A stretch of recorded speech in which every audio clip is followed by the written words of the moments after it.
Sin duda alguna, este tema en el cual se han visto involucrados 5 efectivos militares, a quienes la Fiscalía, por cierto, el día de ayer los acusó de violar a una niña de 13 años de edad en la playa Misata el pasado sábado 23, ha despertado muchas reacciones y no podemos escapar de hacer un análisis pertinente en esta mesa para poder de alguna manera interpretar qué pasa alrededor de esta situación en la cual el tema del papel o el rol de la Fuerza Armada de alguna manera viene siendo también un motivo de debate en nuestro país.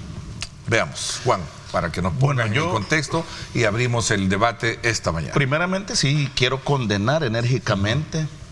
Es un hecho detestable, es un hecho de verdad que conmociona a nuestra sociedad, que una niña de 13 años haya sido violada. No son 5, fueron 6 los involucrados. Perdón, sí. Uno que presuntamente es el violador y 5 que tuvieron algún grado de participación, pues la niña iba acompañada por otras personas más y estos otros 5 retuvieron a estos y evitaron que fueran el rescate de la niña.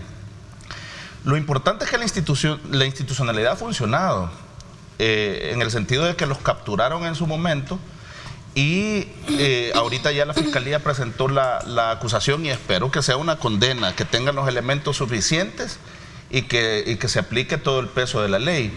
De que esto es un hecho aislado y que son cosas que, bueno, que ocurren muy pocas veces.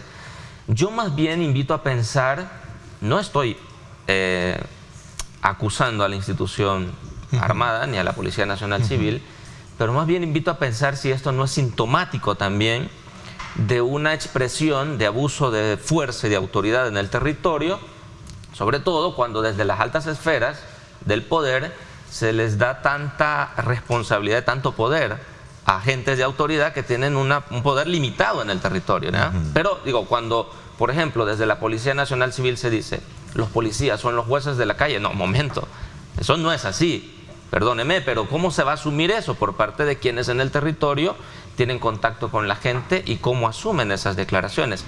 Y esto no es nuevo, digo, no es una cosa de este gobierno, ¿no?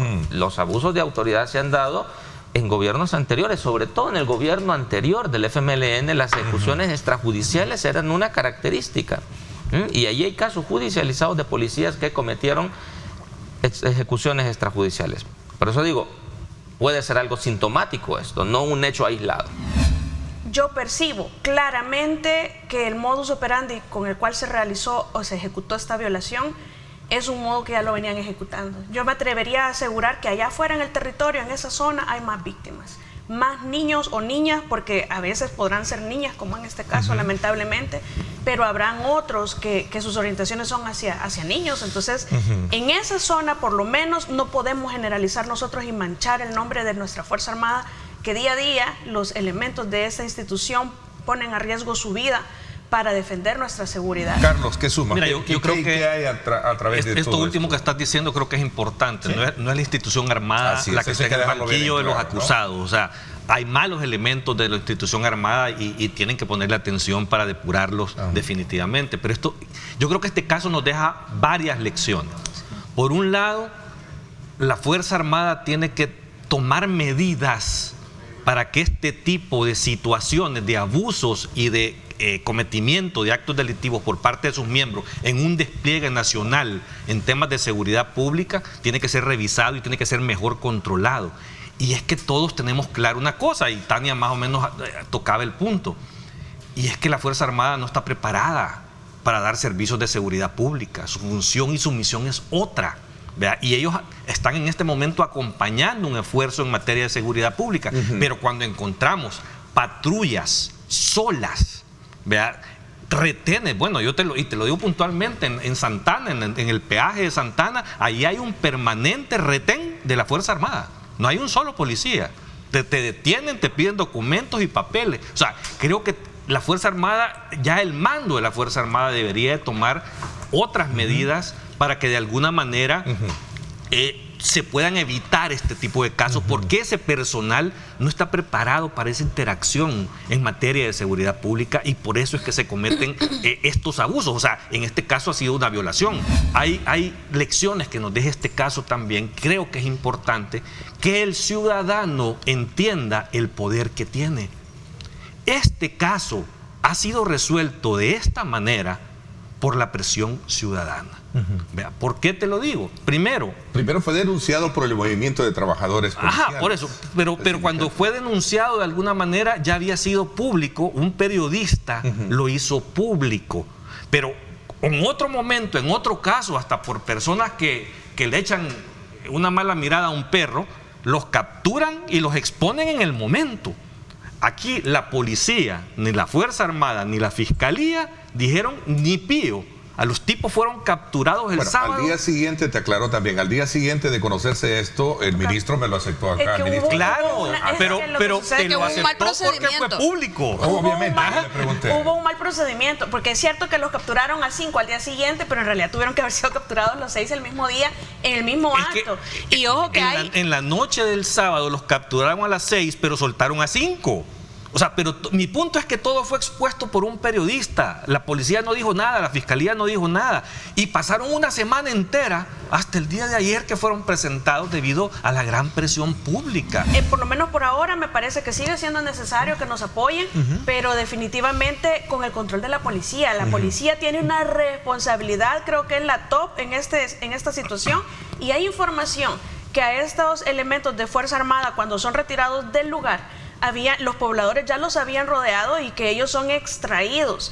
Hay que averiguar porque aparentemente hubo un funcionario público que les prestó esa colaboración y que debe ser expuesto el alcalde, ¿no? como una persona que les prestó la colaboración para huir. Eso ya es otro delito que se llama encubrimiento, y me gustaría a mí ver en todas las redes, en todos los medios, exposición de esta persona capturada por encubrir semejante y atroz crimen. Este tema que tiene que ver con las declaraciones del embajador Duncan trascienden de momento, precisamente porque en el contexto de esta lamentable noticia en la que se han visto involucrados estos 6 efectivos militares, coloca en relieve el tema, como tú bien lo planteaste, Carlos, el tema del régimen de excepción como tal. A ver. Sí, lo que yo considero es que el embajador es consecuente con las posiciones que ya ha sentado el gobierno de los Estados Unidos con respecto a diversos temas. En el tema, cuando le preguntan sobre lo del 2021, él dice, vayan a leer. O sea, no es que va a cambiar su posición de un día para otro, aunque ocurran situaciones como esta, ¿verdad?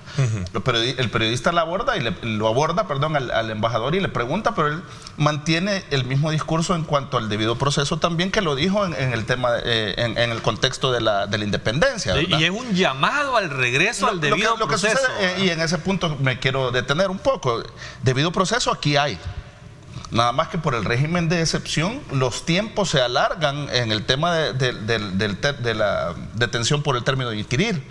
Entonces, lo que sí él llama la atención, y yo creo que el gobierno tiene, y el gabinete de seguridad, y más aún la fiscalía tiene que prepararse, es que eventualmente cuando el régimen de excepción termine, ¿cómo vas a poder procesar a toda esa gente a quienes se le ha ampliado el término para presentar la acusación?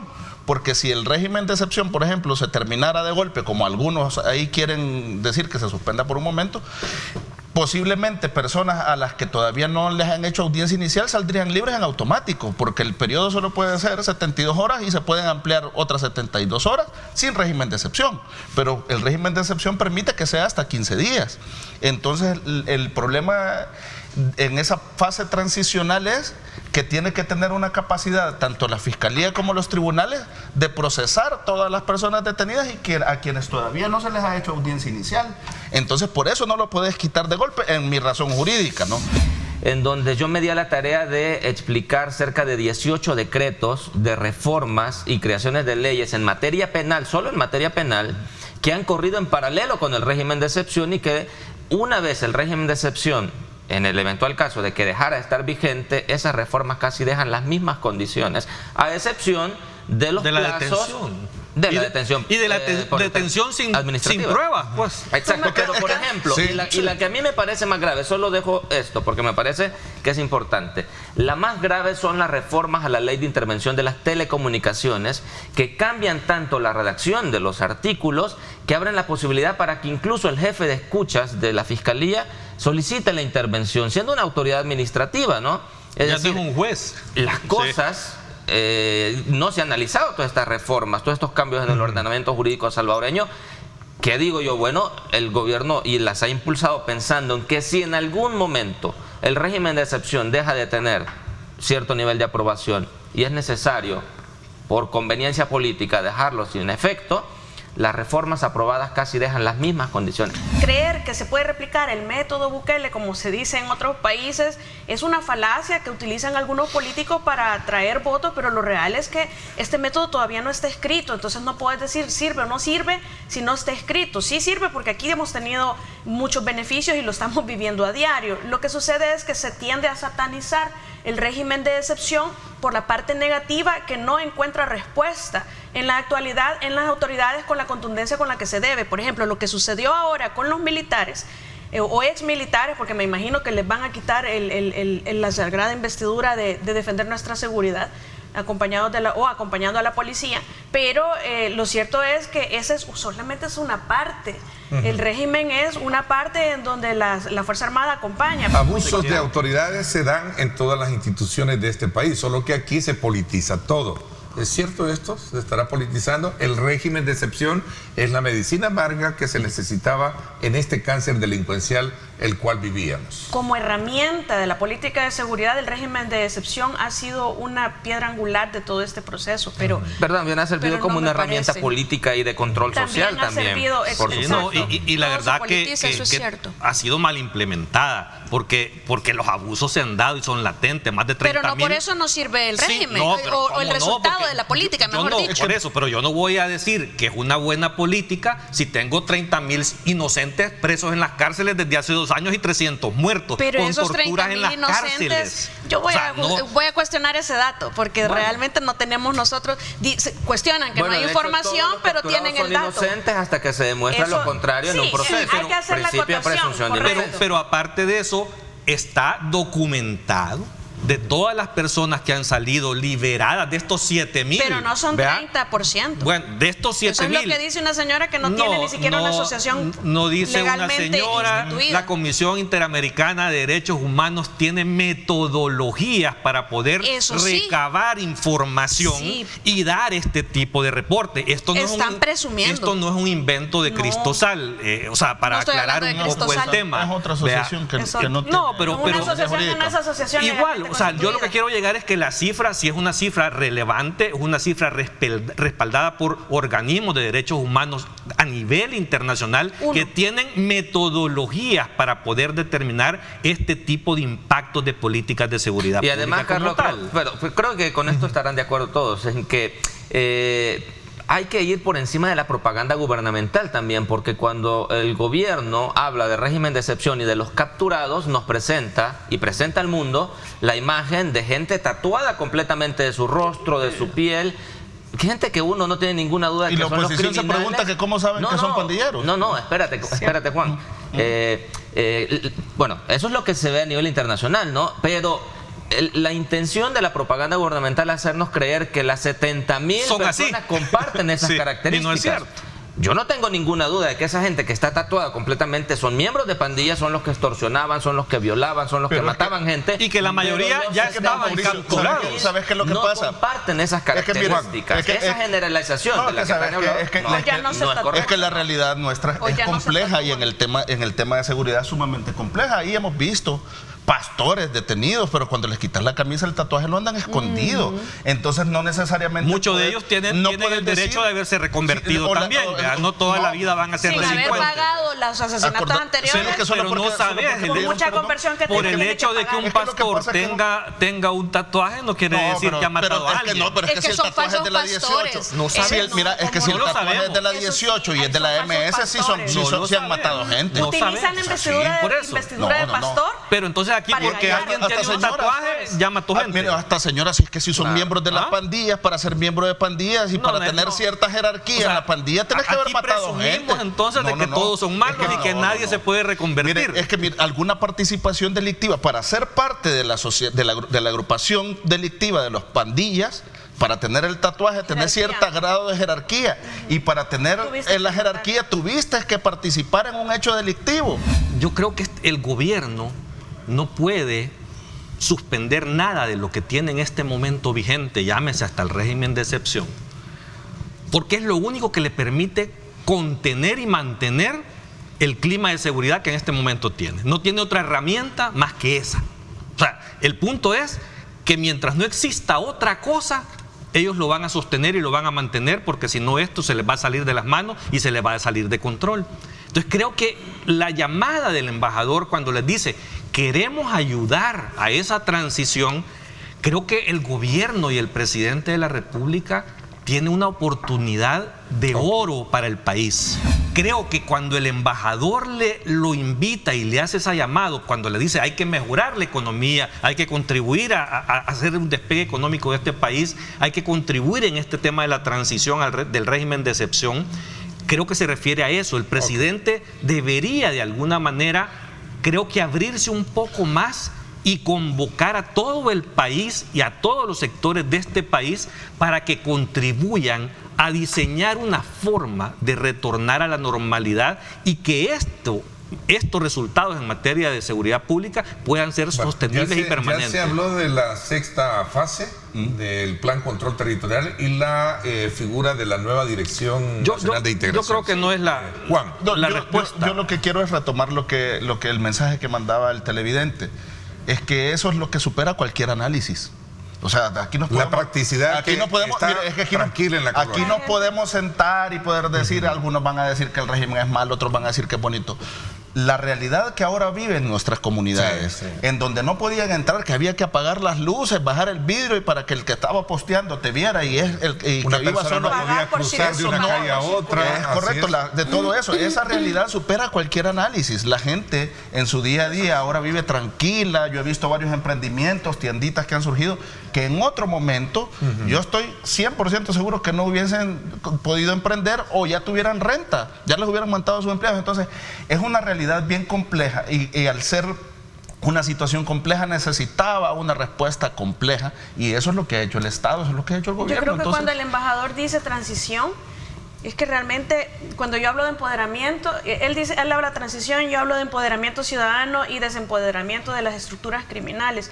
Es un aspecto psicológico bastante importante porque la gente tiene una percepción y la percepción es que el régimen de excepción es el que les da seguridad. No se comprende todavía como un plan integral que tiene varias aristas, que no es el régimen, es el plan de seguridad implementado por el gobierno el que nos da la seguridad, no es el régimen tal cual, pero ese aspecto psicológico que la gente así lo percibe es un factor de empoderamiento cultural que nosotros tenemos más de 30 años de estar sometidos a estas estructuras que la gente entiende. Hay todavía personas que tienen temor de denunciar a estos pandilleros que están ocultos en las casas. Entonces, mientras esta gente no termine de cambiar la cultura de terror a una cultura de empoderamiento, yo te denuncio y sé que no me va a pasar nada porque el Estado me protege y el territorio es mío, el territorio de El Salvador me pertenece. Entonces, mientras eso no pase, no podemos hablar de abandonar por completo el régimen y no hay que satanizar el régimen. Hay que buscar una manera ordenada y transicional, de esa transición. Pero yo no estoy de acuerdo con eso.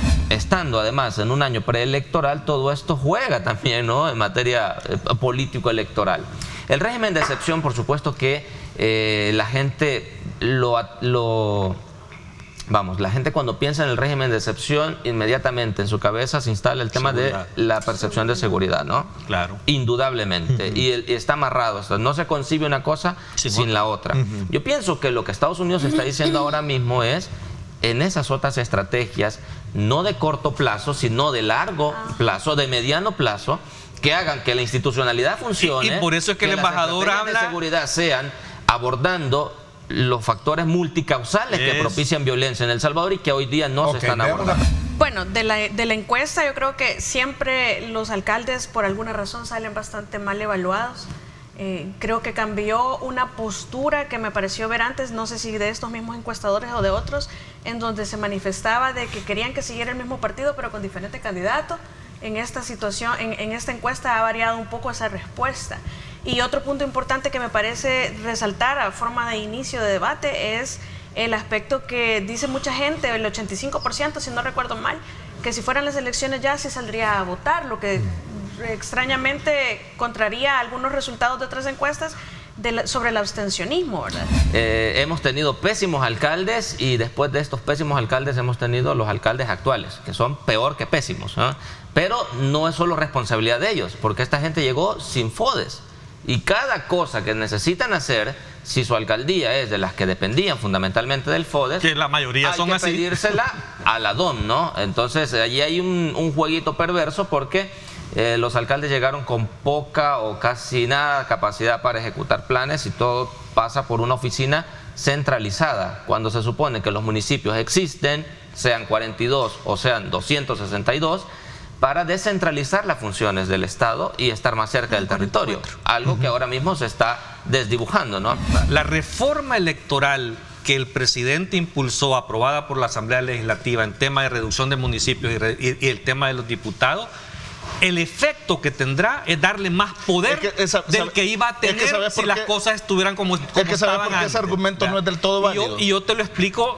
Déjame terminar. No, pero es que él tenía la palabra. Es que sí, es que ¿sabes por qué no es válido? Si tú reduces un municipio, si reduces, digamos, 7 municipios y los concentras en uno solo, y de esos 7 están descontentos, hipotéticamente, con el alcalde de Nuevas Ideas, la población ahí va a estar. Entonces no va a votar por el candidato de Nuevas Ideas. No crees lógico Carlos, eso. Lo que se refiere a la reforma de asignación de escaños. No.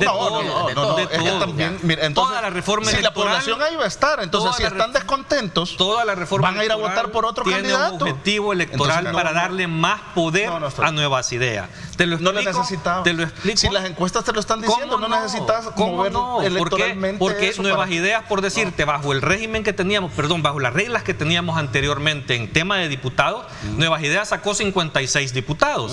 Te puedo asegurar que si esas normas no cambian, al menos uno hubiera bajado. O sea, hubiera siempre tenido la mayoría, pero no en el nivel que la sacó en el 2021. En las elecciones vamos a poder hacer el ejercicio de ver cuál hubiera sido el resultado con el método anterior. Yo no estoy de acuerdo. Lo que pasa es que aunque se mantuvieran las reglas, iba a haber proyección de 60 diputados. No es cierto, no es cierto. O sea, por eso te digo, si tú extrapolas las encuestas, vamos a ver los números. El día de las elecciones vamos a ver un programa especial para ver esto. Pero si tú ves los números y ¿sabes quién hizo ese? Y lo hizo Acción Ciudadana, hizo el ejercicio de las encuestas y dijo que si se mantenían las reglas anteriores llegaban a 60 diputados. Acción Ciudadana ha hecho un mal ejercicio en ese término. O sea, de verdad. O sea, el ejercicio está malo, está mal planteado porque está haciéndolo en base a datos históricos en donde no está recogiendo el resultado del 30% de la gente que no te está dando.